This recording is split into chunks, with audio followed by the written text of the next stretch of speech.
Hello everyone, I'm Hone, and every Wednesday I bring you guys another crack-a-pack. Right now that means we're opening Amonkhet, and we're talking about what would be the best first pick out of this pack. So let's go ahead and open this pack and see what we should take.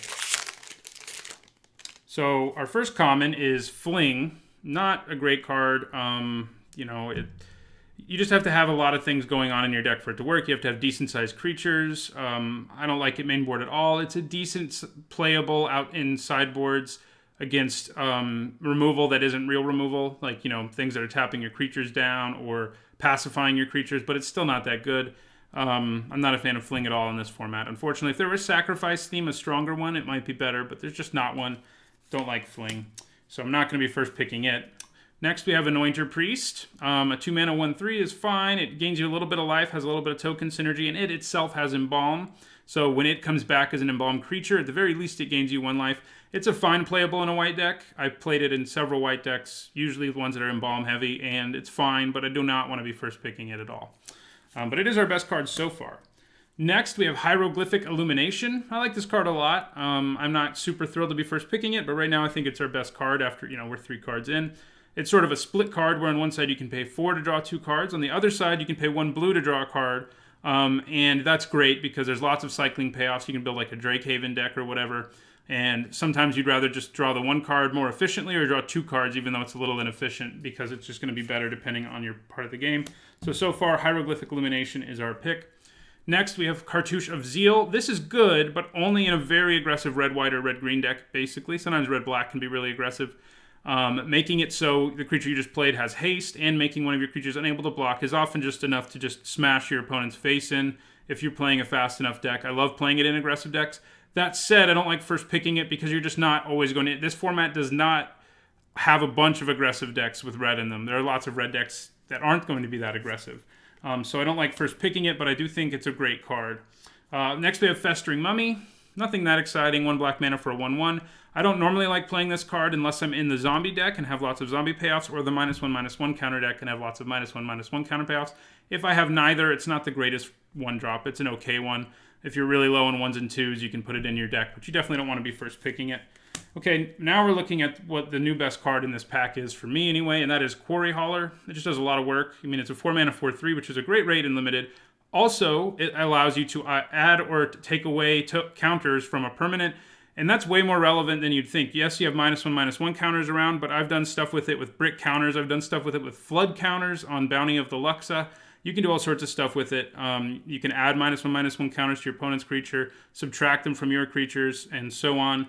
It just does a lot of things, and it's got an efficient body, so it's our best card so far. I think it's one of the best green commons. The Cartouche is probably better, but Quarry Hauler's up there. Okay, I think we just already beat Quarry Hauler, though, and we got Final Reward. It's kind of a clunky removal spell, but at least it's instant speed, and at least it exiles things. There's not a ton of removal that exiles things in this format. This does, and that means if something has Embalm, it isn't coming back. It's also kind of expensive, like I said, but it is an instant, so you can sometimes get a 2 for 1.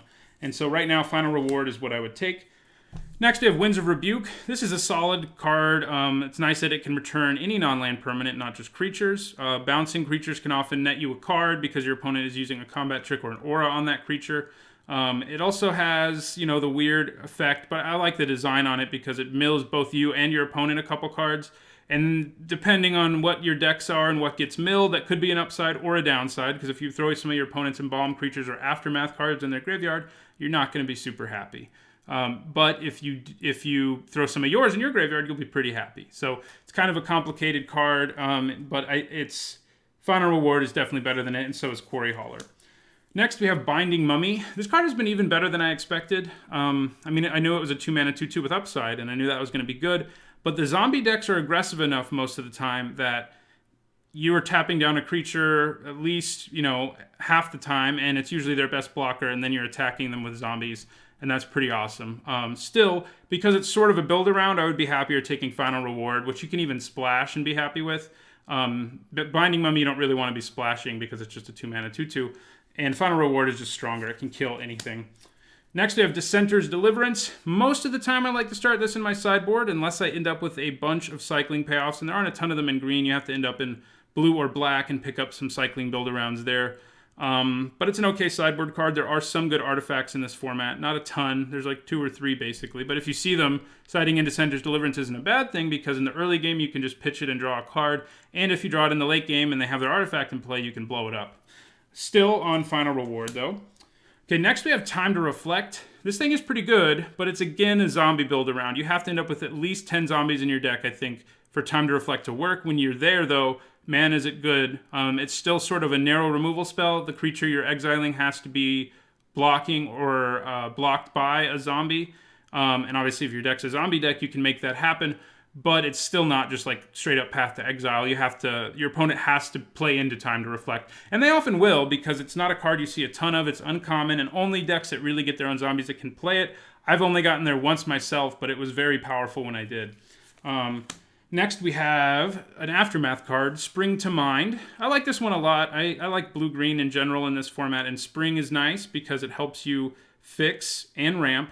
And then the Mind half you can use in the late game to draw 2 cards. Spring's a little expensive for ramping, but you're not really using a card, and that's sort of what the payoff is. And then later in the game, you can cash in the other half of the card. Remember, the Mind half is an instant, so even though it's in your graveyard, you can cast it whenever. I still take Final Reward over it, but I do like Spring to Mind. I don't think I would first pick it really ever, but it's a pretty good card in most blue-green decks. Next, we have Lay Bare the Heart. This is a better discard spell than I think I gave it credit for in my review. You're usually going to be able to take away something of your opponent's that costs more than 2 mana, take away some problem card of theirs. It can hit anything except for legendaries and lands, and they're not likely to have a ton of those. It still has the downside of it's a pretty bad top deck in the late game when you and your opponent are just like ripping cards off the top of your library. But it's an okay card, and I'll play it some of the time in a black deck. Okay, our rare is not a good one. It is Hazoret's Favor. I think this one's basically unplayable. Giving +2/+0 and haste to a creature every turn sounds nice, but sacrificing that creature every turn does not. If there were a really token-centric strategy in this format, it would be a lot better, but you're rarely going to get a very token-centric. And by that, I mean really going wide. Yeah, you'll have embalm tokens, but what I mean is like you have 1/1 tokens everywhere that you can make 3/1s and a problem for your opponent. But I don't like Hazoret's Favor at all, really. And I think the first pick in this pack is Final Reward, just because it's good in any deck. We have those 2 good zombie build-arounds, but you have to be in zombie decks to make it work. Final Reward will work in any deck. You can even splash it if you have to. And then I think Quarry Hauler is the next best card. So that would be what I first pick out of this pack. Let me know in the comments what you would first pick. Don't forget to comment below to enter into a giveaway to win all of this month's Crack-A-Packs, all of this month of May. You also get this Tezzeret deck box, and this is the last Crack-A-Pack for May, so this is the last one where you can enter. So don't forget to do so in the comments below.